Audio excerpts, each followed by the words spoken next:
안녕하세요. 민수 마케팅부 조아입니다. 오늘 문화생활비 언박싱에 모신 게스트는 김민경 편집장입니다. 안녕하세요 선생님들, 민음사 해외문학팀 편집자 김민경입니다. 지난 시간에 저희가 우리씨 마케팅부 막내를 모시고 언박싱을 해봤는데 이번에는 해외문학팀 막내 민경씨를 모시고 진행해보려고 합니다. 두 분이 이틀 차이로 들어왔더라고요. 누가 먼저 들어온 거예요? 우리님이 이틀 먼저 들어오시고 그 전에 같이 SBI 서울출판예비학교를 다녔어요. 그래서 정말 많이 의지하고 있는 사이입니다. 근데 지난번에 우리님 나온 영상을 저도 봤는데 깜짝 놀란 거예요. 노션이랑 아이패드 정리해서 침대에 눕기까지 체크가 되어 있는 게 저랑 너무 정반대더라고요. 민경씨는 MBTI가 뭐예요? 저는 ENTP입니다. 근데 네. 다 똑같네요. 네, 우리님이랑 P랑 J 이 차이만 있는데도 굉장히 많이 다르더라고요. 정리를 막 꼼꼼하게 하는 편도 아니고 일을 할 때에도 그런 어플 말고 개인 기억에 이제 의지해서 기억에서? 과학적인 근거가 있는지 모르겠는데 촉각 기억법이라고 있어요. 꼭 기억해야 되는 뭐야? 정보를 떠올릴 때 어. 어디든지 좋으니까 만지는 거예요. 아, 나 잊은 게 있나? 이렇게.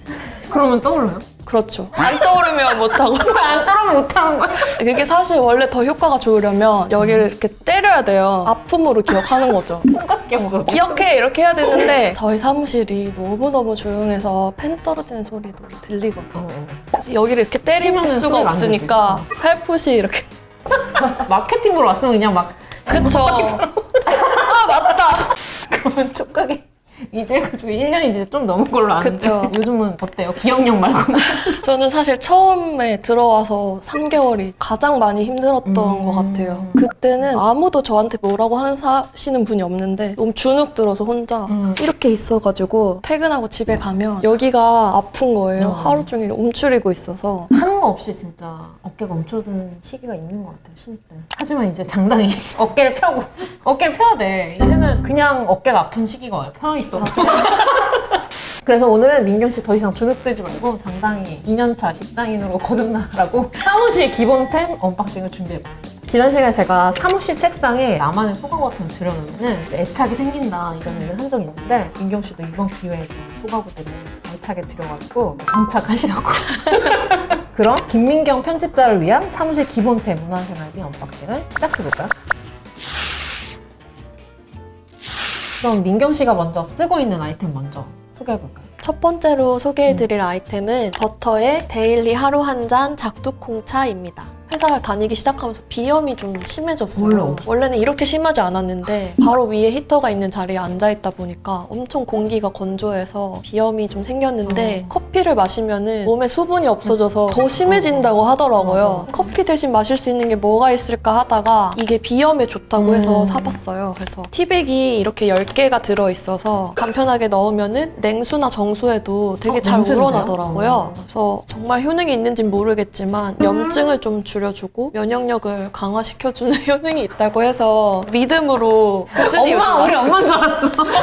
나 작두콩차가 비염에 좋대더라 이러면서 전통적인 효능 같은 거에 좀 믿음이 가서 먹기 시작했는데 맛은 되게 구수한 보리차 맛이 나서 맛있게 먹고 있습니다. 이런 거를 또 야무지게 챙겨야지 지루한 업무 시간이 빨리 간다고. 물 떠오기 8시 30분 우리기 2분 이런 거 맞아요. 또 어느새 오전이 뚝 닦아 있다. 직장생활 뺄 때. 염증을 좀 줄여주고 근데 진짜 사무실의 건조함은 집의 건조함이랑 비교가 안 돼. 집에서 보통 바람 나온 히터를 진짜 쓰지 않잖아요. 그리고 컴퓨터도 진짜 많이 쓰잖아요. 그 열기랑 해가지고 진짜 건조해서 저도 오후만 되면 없던 비염도 생기고 머리가 아파지는 것 같거든요. 그래서 제가 비염이 필수템 가습기를 민경 씨의 자리에 선물하도록 하겠습니다. 가습기의 근본 뽁뽁이 이만큼 들어있어. 가전제품인데. 윤남택의 간편세척 초음파 가습기 YN101. 비염인데 뿐만 아니라 사무실에 진짜 가습기가 진짜 필요하거든요. 어느 날은 귤을 까먹고 온 겨울에 껍질 책상에 자꾸 올려놓고 회의를 갔다 왔나? 1시간 정도? 갔다 왔는데 바짝 말라있어 진짜. 그걸 보고 내 피부가 이렇게 되고 있는 거지.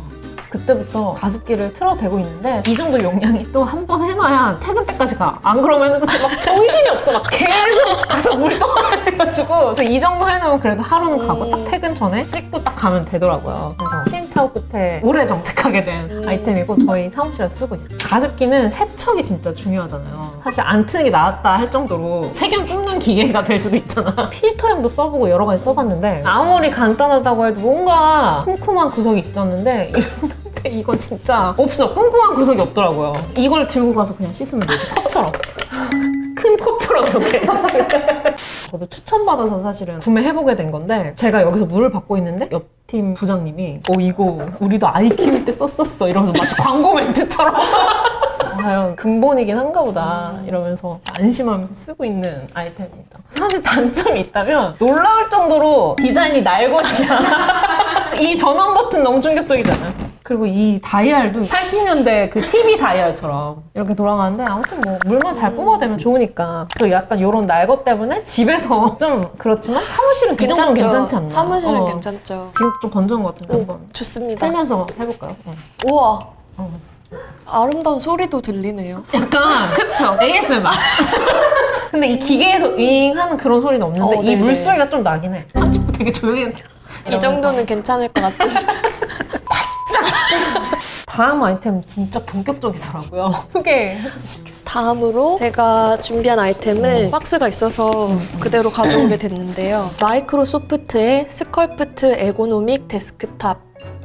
처음에 왔을 때는 회사에서 기본적으로 세팅해주신 키보드를 썼어요. 근데 그게 점점 손목이 꺾이면서 팔꿈치가 들리고 그러면서 어깨가 말리게 되는 거예요. 안 그래도 주눅 들어있는데 막 이렇게 되니까 뭐가 문제일까 해서 찾아봤더니 손목이 꺾이는 게 되게 안 좋다고 하더라고요. 이 키보드는 이렇게 좌우가 갈라져 있는 대신에 경사가 좀 져 있어요. 그래서 자연스럽게 손목이 이렇게 펴지게 되는 거예요. 그리고 이거는 밑에 받치는 받침대인데 자석으로 되어 있어서 키보드를 조금 더 올릴 수가 있어요. 그리고 여기는 푹신푹신한 인조 가죽 소재로 해가지고 손목 받침대를 따로 쓰지 않더라도 이렇게 쓸 수 있는 인체 공학적인 여기에 숫자 키패드가 없다 보니까 따로 이렇게 구성이 되어 있는데 이것도 굉장히 편하더라고요. 그러니까 무조건 있으면 좋거든요. 이게. 네, 저는 자주 쓰지는 않고 뭐 종이책, 전자책, 퍼센테이지 계산할 때 가끔씩 쓰기 때문에 안 쓸 때는 넣어놓고 쓸 때는 꺼내고. 네, 그리고 여기 계산기 버튼이 있어서 누르면 바로 마이크로소프트 계산기가 단축키. 나 여기 계산기 검색해가지고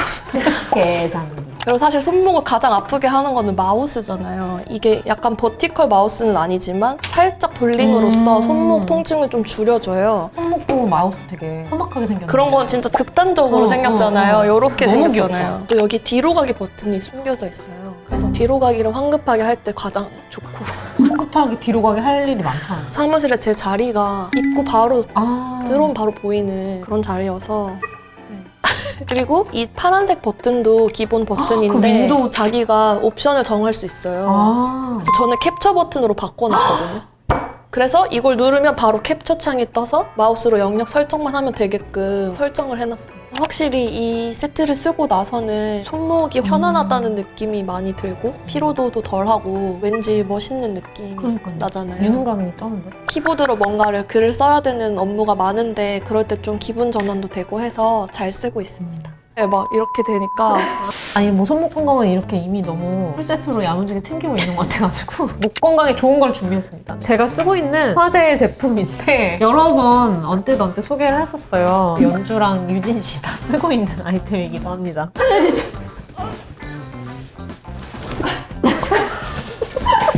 일어나야겠는데?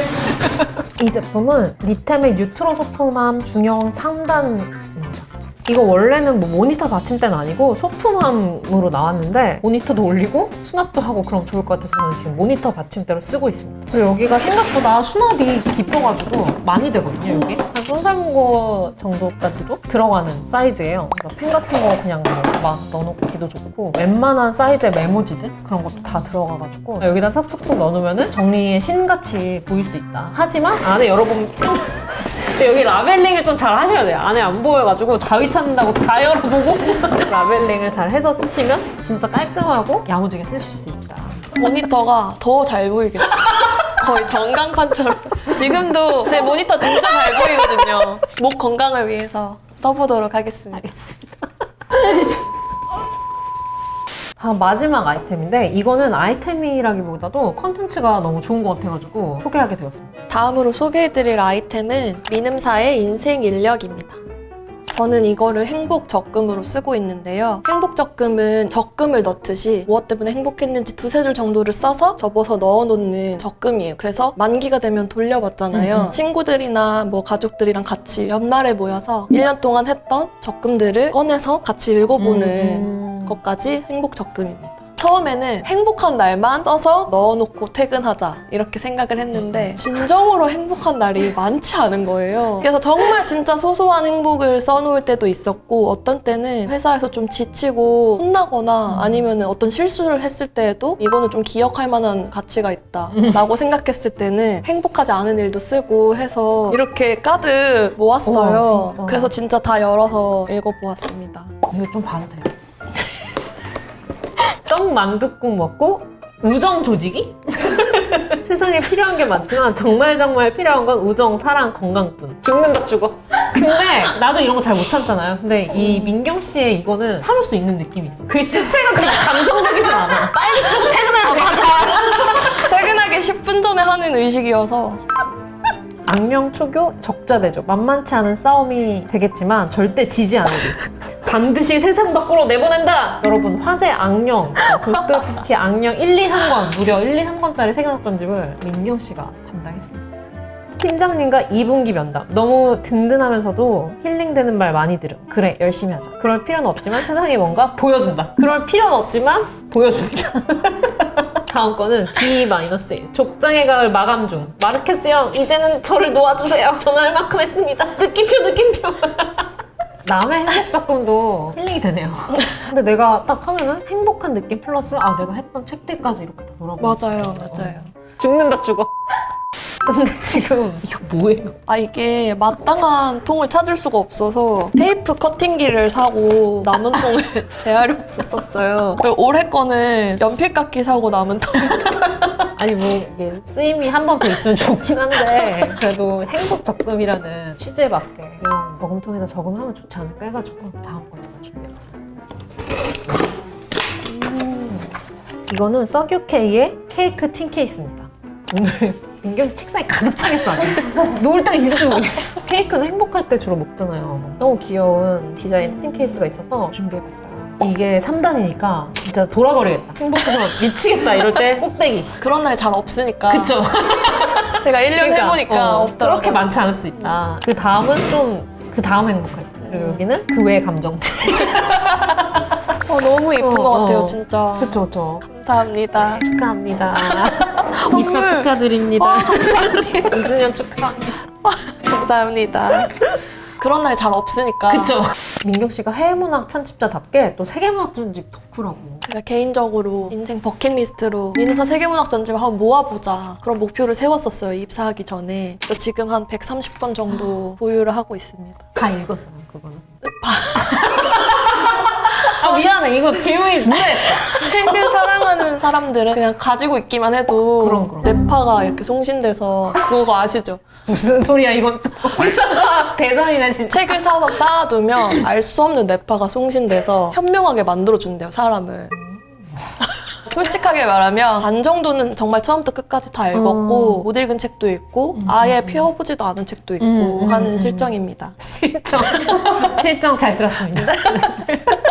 근데 뭐 해외문학을 특히나 더 좋아하는 그런 이유가 있을까요? 나이가 들면 들수록 어떤 경험을 하든지 간에 사람이 염세적이고 이성적이고 합리적으로 변할 수밖에 없다고 생각해요. 그럴 때 이성이나 합리로는 설명되지 않는 어떤 기쁨과 즐거움이 있다라는 걸 알려주는 게 문학 작품의 역할이라고 저는 생각해요. 일상을 잊으면서 재미를 느낄 수 있는 그런 면에서 한국 문학도 물론 그만의 가치가 있지만 해외 문학은 더 멀리 도피를 할 수 있는 거예요. 그치. 내가 지금 살고 있는 시대, 시공간을 떠나서 더 멀리로 상상의 나래를 펼칠 수 있기 때문에 더 재밌게 느껴지지 않았나 생각합니다. 아니 그래서 회의할 때 제일 재밌었던 책이 뭐냐고 물어봤는데 100년의 고독이라고 하더라고요. 근데 그게 진짜 악명이 높은 책이고 2권에 300페이지가 넘는 책. 가계도만 6줄이 넘어가는 책. 근데 어떻게 이걸 재밌게 읽으셨는지 궁금하거든요. 제가 스페인어 문학을 전공을 해서 전공 수업 시간에 이걸 읽게 됐어요. 전공 시간에 뭘 읽으면 재밌기가 힘들잖아요. 그렇지. 그래서 별 기대 없이 책을 펼쳤는데 정말 너무너무 재밌다. 감상적인 재미를 떠나서 어떤 일종의 체험을 한 기분이 드는 거예요. 거예요. 엄청 묘하고 환상적인 기분을 느껴서 아, 나는 이런 체험을 좀 계속 해보고 싶다. 더 이런 책들이 있지 않을까 하는 생각에 사실은 이 세계문학 전집을 모으게 됐어요. 다른 책은 어떨까 하면서. 어떤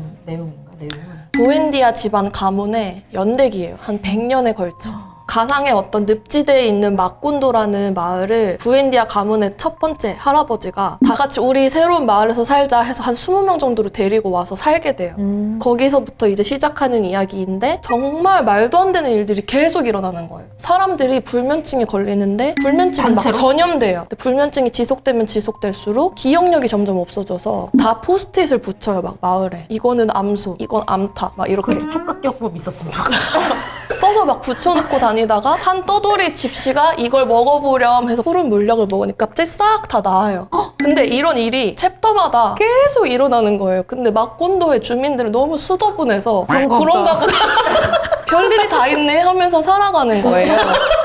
아, 이런 거 너무 좋아. 말도 안 되는데 그냥. 어떤 사람이 죽으면 노란 꽃이 하루 종일 내려요. 그래서 조금 작은 동물들은 질식을 해서 죽는 거예요. 근데 다음날 주민들은 아유 이런 일이 있었네 하고 지금까지 얘기를 들으면 되게 전래동화 같잖아요. 정말 맞아, 옛날 맞아. 시대 느낌? 근데 갑자기 마을에 기차가 들어오는 거예요. 사실은 70년대였던 거예요. 전화기가 막 들어오고 바나나 공장을 세우고 바나나 회사를 막 만들어요. 콜롬비아의 근현대사를 반영하고 있는 이야기인 거예요. 정말 말도 안 되는 군부 독재라든지 노동자들을 탄압하는 이야기도 나오는데 정말 말도 안 되는 비현실적인 이야기인데 사실은 현실을 반영하고 있다 해서 마술적 사실주의라고 이 책을 부르는데 환상적인 세부적인 묘사를 계속 해놓는 책은 그 나름대로의 아름다움이 있고 사회사를 들여다볼 수 있는 어떤 웅장한 책은 그 나름의 가치가 있잖아요. 근데 이거를 둘 다 했다. 합쳤다. 이건 미쳤다. 정말 대단하다 이런 생각이 그러니까. 들어요. 근데 제가 민음사에 입사해서 처음으로 담당 편집을 한 책이 마르케스의 족장의 가을인 거예요. 아까 그 행복 조금 있었던. 네. 근데 이게 마르케스가 100년의 고독을 집필한 다음에 8년 뒤에 쓴 후속작이에요. 근데 이게 나에게 주어지다니? 이건 운명이다. 진짜. 100년의 고독도 사람들이 항상 예언 속에서 살아가고 시간이 이렇게 원으로 흐른다고 말을 해요. 그래서 같은 이름을 부여받은 사람은 같은 운명에 의해서 항상 똑같은 삶을 살다가 죽는 거예요. 그래서 모두가 자기만의 고독 속에서 살아가는 이야기인데 소설 속에서 흥미를 정말 찾고 싶은 분들 재미있게 읽으실 수 있고 나는 소설에서 교훈을 좀 얻고 싶고 큰 이야기를 듣고 싶어 하시는 분들도 읽으시면 정말 재밌으실 그런 소설입니다. 저한테는 개인적으로 운명적인 가치가 있는 우는 거 아니지? 너무 벅차올랐는데 제 진심이 전해졌기를 바랍니다. 너무 전해졌어. 말을 잃었어 지금. 진짜. 오늘 이렇게 김민경 편집자님 모시고 사무실 기본 문템 언박싱 그리고 세계문학 전집 소개까지 해봤는데요. 오늘 어떠셨나요? 어제부터 너무 떨리고 긴장이 되더라고요. 근데 저를 생각해서 사주신 물품들 정말 너무 감사하게 쓰면서 앞으로도 책 열심히 만들고 열심히 하는 사람이 되겠습니다. 뛰어왔나 빨리 이 말을 짚어. 머리가 하얘졌어요 방금. 오늘 문화생활비 언박싱은 여기까지고요. 다음 시간에는 더 기가 막힌 게스트 아이템으로 돌아오도록 하겠습니다. 그럼 다음 달에 또 만나요. 안녕.